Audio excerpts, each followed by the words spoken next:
제가 일전에 교원의 생활지도권, 법제화 논의에 대해서 소식을 전해드렸어요. 근데 몇 달 사이에 좀 진전된 내용이 있다라고 합니다. 어떤 내용이 진전되었죠? 예, 11월 30일에 교육부에서 교육활동 침해 예방 및 대응 강화 방안 시안을 공개하고 공청회를 열었습니다. 의견 수렴에 대한 공청회를 열었죠. 근데 이거에 대한 언론 보도 타이틀을 보면 약간 걱정도 돼요. 교권 침해 학생 생기부 기록, 심리치료 등 미이행 시 과태료 300만 원 이렇게 기사가 났단 말이에요. 이거는 사실은 어떠한 부분을 자극적으로 이제 타이틀을 뽑아낸 거라서 이제 그렇지만 그 내용에 대해서 이제 민감한 내용이기 때문에 궁금할 수밖에 없단 말이에요. 주요 사안 어떤 것들이 있습니까? 5가지입니다. 첫째로 수업 방해 행위 적극 대응, 둘째로 피해 교원 보호 중심의 보호를 강화한다. 세 번째로 치매 학생 및 보호자 조치를 강화한다. 네 번째, 지원 체계를 고도화한다. 다섯 번째, 사회적 협력을 확대하겠다입니다. 이 네 가지, 다섯 다섯 가지 방향을 보면 사실은 다 의미 있는 방향성을 갖고 있다 이렇게 생각이 돼요. 그렇지만 그 내용을 세부적인 내용에 대해서 궁금할 수밖에 없거든요. 우리 하나씩 한번 살펴봐요. 수업 방해 행위에 대해서 적극적으로 대응하겠다. 어떻게 대응한다는 겁니까? 과거에 수업을 방해하는 행위를 어떻게 해야 될지 어떤 명시적이거나 확실한 근거가 없었습니다. 그래서 이런 교사의 생활지도 권한을 법제화하고 교사가 좀 더 적극적으로 학생 생활지도를 수행할 수 있도록 이렇게 좀 도움을 주고자 합니다. 그러니까 예전에 우리가 그런 말을 했었어요. 학생들의 인권과 교사의 교권, 이 관계에 대해서 미묘하다. 그렇지만 교권이라는 건 결국은 학생들의 수업권과 교사의 가르치는 권리를 함께 보장하는 거다. 이렇게 저희가 해석을 했단 말이에요. 근데 이런 것들을 우리가 명문화된 법이 없었기 때문에 학교 현장에서는 사실은 상징적으로밖에 받아들일 수가 없었어요. 근데 그런 것들에 대해서 명시적인 근거를 만들었다는 것이죠. 그 부분은 굉장히 의미가 있습니다. 그리고 이거에 대해서 수업 방해 행위를 도대체 수업 방해 행위가 무엇인가에 대한 이 유형을 고시를 통해서 안내하겠다. 이것도 밝히고 있죠. 두 번째, 아까 피해 교원의 보호 중심의 보호 강화. 보호 중심의 보호 강화라고 했는데 이게 무슨 뜻인가요? 그러니까 교사가 교육활동 침해를 받았을 때 학교 폭력과 마찬가지로 침해 학생과 즉시 분리 및 우선 조치를 취하겠다. 그리고 시도별로 이런 교원 배상 책임 보험의 보장 범위가 다릅니다.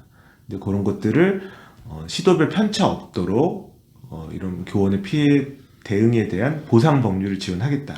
그리고 우리 선생님들의 입장에서의 보호를 다시 생각했다는 거예요. 그동안은 학교장이 요청하는 경우에만 교권보호위원회를 개최할 수 있었는데 앞으로는 피해 교원이 교권보호위원회 개최를 요청하면 이제 가능하도록 이제 바뀐다는 것이죠. 이런 것들에 있어서 저는 이제 충분히 공감하는 게 뭐냐면 선생님들의 입장에서 피해를 당한 선생님 입장에서 이중고를 겪게 되거든요. 왜냐면 그 수업 속에서 다른 학생들과의 관계에 대한 부분 항상 우리 선생님들이 학생들 앞에 서야 되잖아요. 그 부분에 대한 어려움도 있고 그리고 이런 침해받은 내용에 대해서 치료받고 보듬어 줄 수 있는 제도적인 지원 스스로 알아봐야 되는데 이 부분에 있어서 적극적으로 피해 교사가 요청을 했을 때 교권보호위원회가 개최된다는 거 굉장히 의미 있다고 생각합니다. 자, 세 번째 방향 치매 학생 및 보호자 조치를 강화하겠다. 그러니까 단순히 이제 치매 학생에 대해서 처벌하는 것이 아니라 이제 특별 출석 정지, 학급 교체 조치 학생에 대해서는 특별 교육과 심리 치료를 의무화하겠다.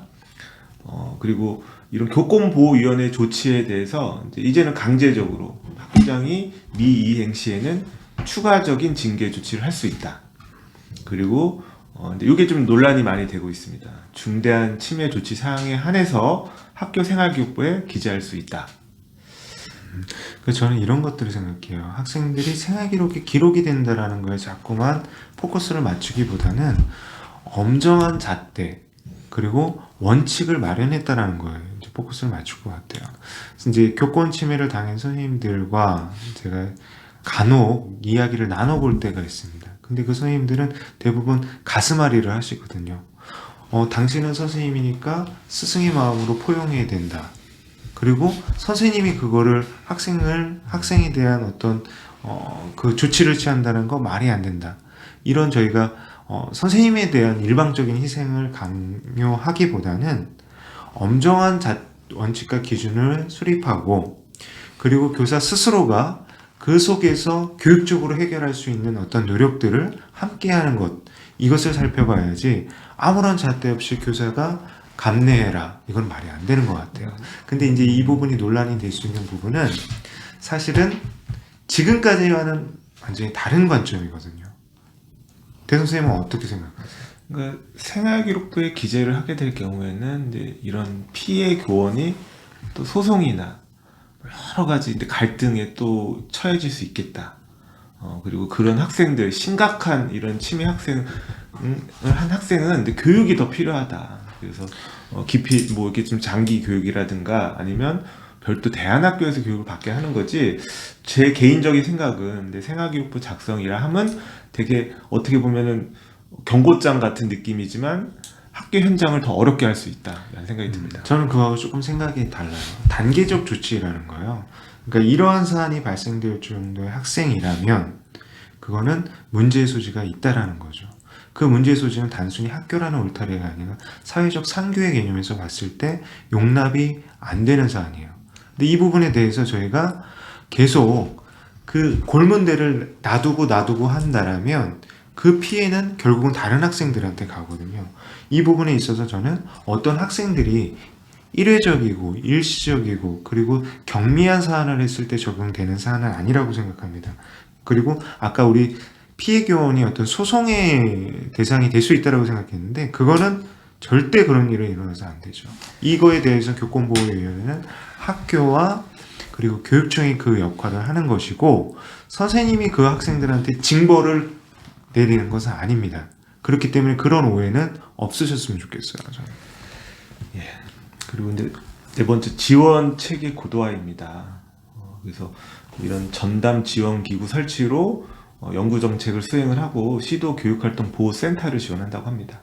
예. 그리고 가칭 교육활동 보호센터로 이 기존의 교원 치유센터가 있는 거를 교육활동 보호센터로 확대 개편해서 치매 예방에 중점을 준다고 합니다. 근데 저는 교권치유센터라고 하셨나요? 가칭? 예. 이 교권치유센터의 역할에 대해서 조금 한번 이제 교육 현장의 의견을 들을 필요가 있다라는 거 생각을 해요. 이 교권치유센터에서 이런 심리 정서적인 어떤 치유를 받기보다는 어떤 제2의 상처를 받을 수도 있거든요. 그 부분에 있어서는 정말 심리 정서 치유, 마음 건강 전문의들이 참여해서 우리 선생님들의 그 상처받은 마음 충분히 치유될 수 있도록 하는 것이 중요하다고 생각합니다.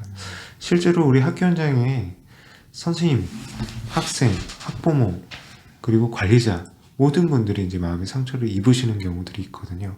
그 상처라는 것들이 현대인에 있어서는 쉽게 치유가 되지 못해요. 왜냐면 일상 속에서 그것들이 반복이 되기 때문이거든요. 그래서 그 선생님들 같은 경우에는 한 달이면 한 달, 두 달이면 두 달, 일정 기간 동안 충분히 치유될 수 있도록 현장에서 독립적으로 나와서 어떤 치유에 관련된 연수를 받을 수 있도록 하는 방법도 조금 모색해봐야 된다고 생각을 합니다.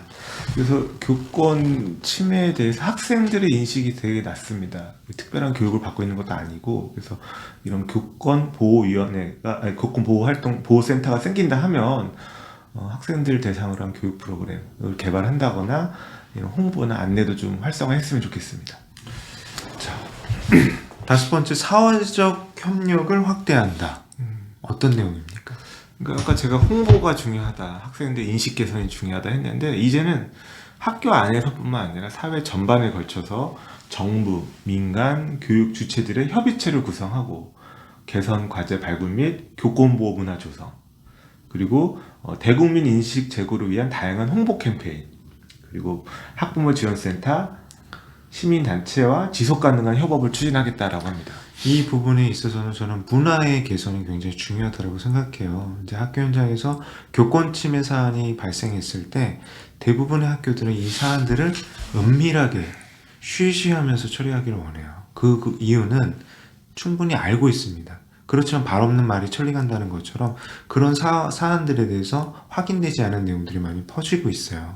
그리고 이런 것들은 출발점에서 이미 학생, 학부모, 그리고 교사 간에 학생 생활 지도에 대한 오해가 없도록 비전을 공유하는 것도 굉장히 필요하다고 생각합니다. 그래서 학급 세우기가 단순히 학급 세우기가 아니라 학교 세우기 이런 식으로 연결돼야 되는 거죠.